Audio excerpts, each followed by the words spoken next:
ధర్మారపు సుబ్రహ్మణ్యం గారు ఇప్పటికీ తెలుసా, ఎవరైనా కానీ యాంకర్స్ కానీ చేసేటప్పుడు ట్రోలింగ్ ఏదైనా కావాలంటే ఇదే పెట్టేస్తూ ఉంటారు. సో ఇట్ ఈస్ పాపులర్ చేస్తున్నారు. ఫస్ట్ చాలా ఫీల్ అయిపోయేదాన్ని. ఛత్రపతి ఒక ఛత్రపతి సినిమా ఒక మీమ్స్ అనేది స్టార్ట్ చేసినప్పుడు నాకు అందరూ యుఎస్ లో ఉన్నప్పుడు పంపించేవాళ్ళు. చాలా బాధపడిపోయేదాన్ని. వాట్ ద హెక్, ఎంత కష్టపడి రాజమౌళి గారు సినిమా చేశారు, కష్టపడి నేను ఒక క్యారెక్టర్ చేస్తే జనాలు దాన్ని జోకులేస్తున్నారు అని. మా ఇంట్లో వాళ్ళు నాకు పంపిస్తే వాళ్ళతో మాట్లాడిన సందర్భాలు చాలా ఉన్నాయి. I got ఆఫెండెడ్. ఈవెన్చువల్లీ ఒక గొప్ప వ్యక్తి ఒక మాట అన్నారు, నువ్వు ఎప్పుడు అనుకున్నావా ఛత్రపతి చేసి ఇన్నేళ్ల తర్వాత కూడా పీపుల్ సినిమా అంతా ఒక ఎత్తు అయితే ఆ ఒక్క సీనే సూర్యుడు రాస్తున్నప్పుడు నువ్వు అడగకుండానే నీకు ఇంత పాపులారిటీ ఇస్తున్నారు. అలా అర్థమైందా? సరే అయితే okay.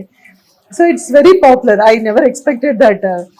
In a good way it is like Manmadhudu ఒకటి, ఛత్రపతిలో సూర్యుడు సీన్ ఒకటి, ఇంకా ఉన్నాయి కొన్ని. I'm glad that people still remembering దాని ఇష్టం వచ్చినట్టు దాని కథలు స్క్రిప్ట్ మార్చేసిన నా వాయిస్ మార్చేసి కూడా చెప్పినవి ఉన్నాయి. And I'm glad. Thank you.